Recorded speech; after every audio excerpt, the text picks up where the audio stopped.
Question number first बोलो। 2 1 5 1 5 1 8 1 8 1 11 1 11 1 14 1 15 1 17 17 8 आधी हो जाओ वेरी गुड। आधी है शादी कितना ही है कॉमा आप मेंशन कर दो। ठीक है, क्या कर रहे हैं? पहला घटक पहले अवयव पहले सेट का तो क्या हो जाएगा, बनाने की जरूरत नहीं है पर अपन देख ले रहे हैं। 2 5 8 11 14 और 17। ठीक है, ये बनेगा आपका क्या पहला सेट। ठीक है, दूसरा सेट 1 1 1 1 1 1 मतलब एक और होंगे पर इन सब का संबंध इससे है। ये भाई क्या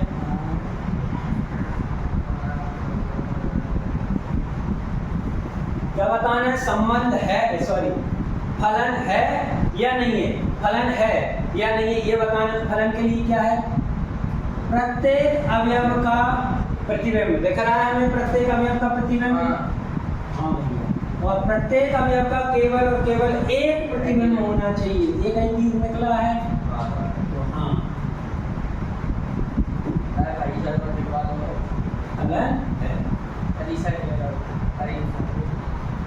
और निकालना है, हमने परिसर निकाला है। ये हो गया पहला, परिसर छोड़ो। दूसरा देखो, फिर से बोलो कितना दिया है?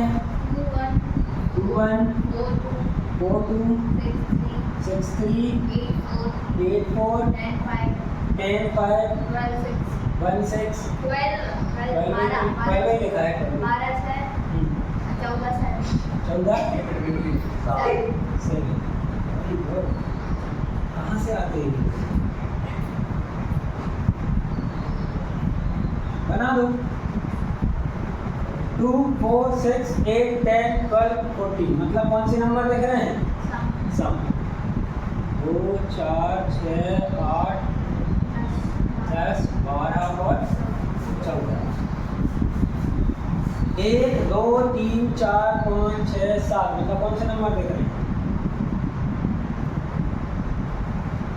नेचुरल नंबर लगा दो। 2 का 1 से, 4 का 2 से, 6 का 3 से, 8 का 4 से, 10 का 5 से, 12 का 6 से, 7 का 14 का 14 से मतलब 1 दूनी 2 दूनी 3 दूनी 4 दूनी 5 दूनी।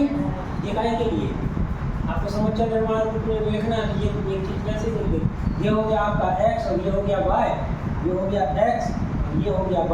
और कल हमने एक चीज बताई थी, ये y बराबर क्या होगा? याद रखना है ना, यही फलन कहलाएगा। अब ये बताओ फलन है कि नहीं? तो ये क्या है? परिसर रख लो। तीसरा वाला और बता दो, क्या बोल रहा है? बस क्या दिया है? 1 3 1 5 2 5 3 5 नहीं है, ये नहीं है, ये देख लेते हैं है का नहीं। 1 1 2 मतलब 1 और 2 एक ही बार आएगा। ये समुच्चय की पहचान है, एक बार रिपीट नहीं होगी, है ना। इसके बाद 3 5 5 तो 3 और 5, 1 का 3 से, 1 का 5 से, है ना, और 2 का सिर्फ 5 से। भैया ये कौन है? x है और ये y है जो कि बराबर है fx के। ये हो गया आपका बेटा, ये हो गई माँ। अब ये बताओ, जब एक की मम्मी कौन है? 3 और एक की मम्मी 5, ऐसा संभव है? नहीं है। तो ये क्या है? नहीं, फलन नहीं, सिर्फ फलन नहीं। परिसर उपरांत आप स्वयं निकालोगे पर जब हम बताएं। ठीक है, लिख लो इनको, बना लो। इसमें हम लिखा ही दे रहे हैं। ऐसे ही करेंगे। यहाँ पे इसके लिए क्या बना दोगे, मान लो अगर हमने इसको ए दिया इसको बी दिया और क्या बनाया, फलन बना रहे हैं, तो ये क्या आ जाएगा, सेट ए आ जाएगा क्या, 2 5 8 11 और 14 17। अब ये आप आपके हिसाब से लिख लेना, हमें जगह कम मिली इसलिए लिखा है ना। और बी क्या लिख लोगे, ए।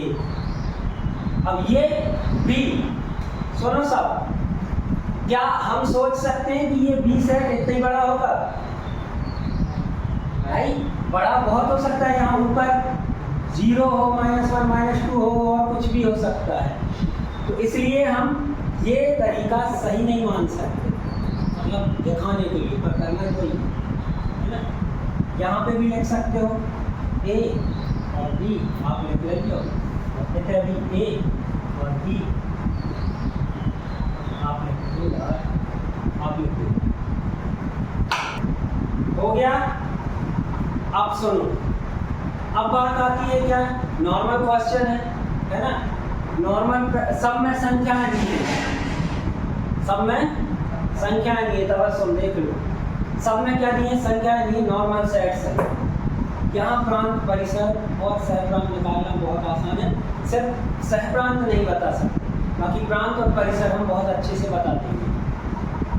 कि प्रांत क्या होगा, जिसके प्रतिबिंब विद्यमान है, इतना ही के प्रतिबिंब विद्यमान है जब फलन बनो है। तो प्रांत क्या हो गया, सेट के सारे अवयव, तो प्रांत लिखोगे और ये लिखोगे, ठीक है। और परिसर, यहाँ पे एक ही अवयव है, यहाँ पे एक ही अवयव है, वही आ जाएगा क्या, परिसर।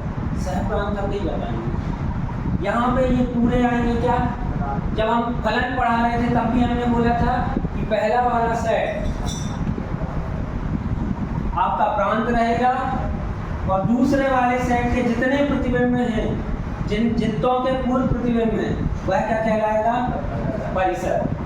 ये फलन है ही नहीं है, तो ना यहाँ प्रांत बताएंगे ना परिसर बताएंगे। और यही अगर संबंध होगा, यही क्या होगा, संबंध होगा, सिर्फ और सिर्फ क्या है, संबंध है, तो हाँ प्रांत में 1 2 आते हैं, परिसर में 3 5 आते हैं, सहप्रांत में 3 5। ठीक है, आई बात समझ में। तो इनमें जगह बची होगी, तो प्रांत और परिसर दोनों लिख लें। करो।